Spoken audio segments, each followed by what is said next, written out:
Who's the most meta YouTuber? Like and subscribe. The world depends on it. Seriously, I'll blow the world up if you don't. Dunkey, everybody. Dunkey, the most meta YouTuber.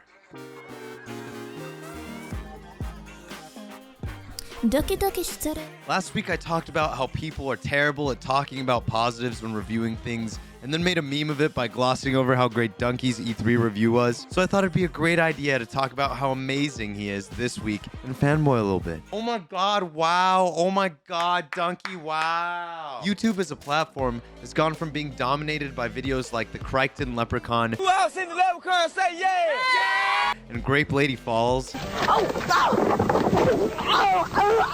Classic. To PewDiePie sitting on camera, screaming nonsense to please his crowd of 12-year-olds. But this was also back when PewDiePie was sad. Look at his sad eyes. To then, PewDiePie still screaming at a camera, but in a beautifully highly edited fashion. He uses them graphics, them zooms. Did I mention he's actually happy now? PewDiePie is just a metaphor to say that YouTube has evolved as a platform. It used to feel random and sporadic, and then, in recent years, it turned. There came a high demand for high production value in terms of quality. I'm not saying that there's anything wrong with that. And with this came along the use of production teams and algorithmic software that created an edge on YouTube as well as narrowed the gap of success. Fuck it, that's why we out here working hard, ayo! This is what the large difference between what a lot of highly successful YouTubers do now and Dunkey is. Whereas many YouTubers follow this highly edited format that's based on screaming at you at the start of a video to gain your attention and hence increase retention. I am going to spend the next 24 hours in this house made 100% of ice. It's gonna be cold because it's ice. Today, we're gonna set my apartment complex on fire for $0. On fire for $0. Dunkey has perfected what he does with his writing as well as his impromptu commentary. His editing style is fairly simple, taking what he's given and manipulating it to fit into the narrative that he places upon his videos as topics. Yet his editing holds extreme complexity in the way in which he uses sound and game imagery to tie in with his scripting. Look at this clip from a Resident Evil video that Dunkey did a couple of months back. The older I get, the more I appreciate the bizarre and unique works of art in this world. Instantly, we're given a scene from Resident Evil that matches with Dunkey's expressive insight, along with a background noise that I'm sure is clipped from the game. His introduction creates an atmosphere that drags the viewer into what Dunkey has to present, and as soon as the first sentence finishes, we're given a quick shot of gameplay. Retention is gained through creating a scene rather than yelling information at us. Why can't I be this good? Fuck! There's never a pause in narration or visual action, creating a seamless piece of art that keeps viewers glued to their screens. While a large portion of his content revolves around video games, Giant bats' wings are purely for show to scare away predators. it's constantly changing and becoming something the likes of which I've never seen another YouTuber's content be. Random, yet purposeful. He'll make a dancing video, then an Adam Sandler's critically acclaimed movie, Click. Actually, freaking terrible. Don't watch it. Then make League of Legends videos for about a year, only to get banned from League of Legends a year later and make a video about how he's done with League of Legends. This man's on some Albert Einstein level shit right here. He should win a Nobel Prize. He's right. Then years after, he'll make a video called Funny Birds Having a Sword Fight with Their Beaks Raffle, which is the compilation of some bird and train stock footage with some music underneath. Genius!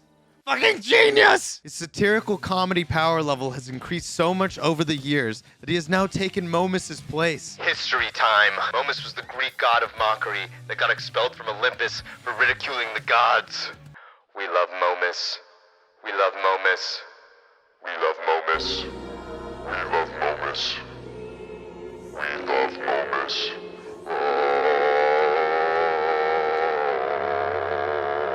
In terms of becoming the most powerful god of mockery, Dunkey literally made a video called I'm Done Making Good Videos, in which he eloquently speaks about the current state of YouTube and how YouTubers that try to make art are buried underneath the YouTube mega channels who release 7 videos a week. This is a good sample of what the stats look like on these kind of channels.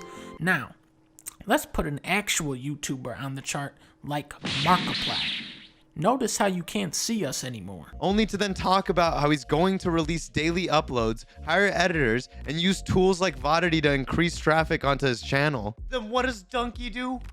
Gives us the schedule of Drama Mondays, Among Us Tuesdays, Minecraft Wednesdays, Among Us Thursdays, Reaction Fridays, Minecraft Saturdays, For Sunday Among Us. only for it to then get to Tuesday, and in the most meta of fashions, I'm done with Among Us Tuesdays. and then ends it with a want to focus on Among Us Thursdays, only to after create an Among Us Thursdays video that has absolutely nothing to do with Among Us. Oh, you're playing Roblox. Now that, unlike Among Us, is a real game.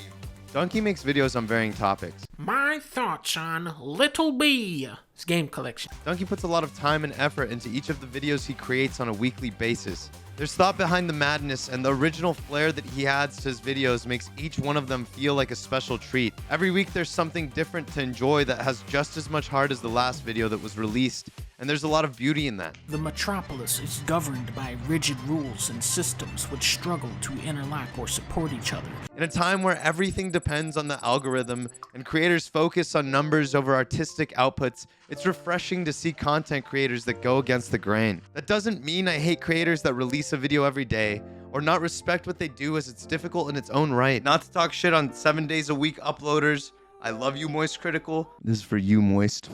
But I do love creators that take time to care for their art. Those who have the want to say something through the online voice they were given a little bit more. A lot of bit. So, to end as I began, last week I went over how most E3 reviews I reviewed were bland, informative pieces or angry rants about companies not living up to expectations while glossing over Dunkey.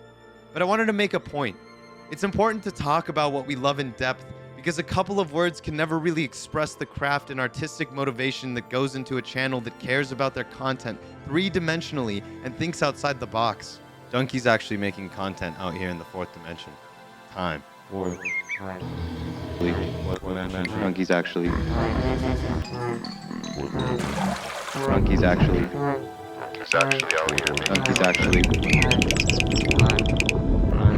Time.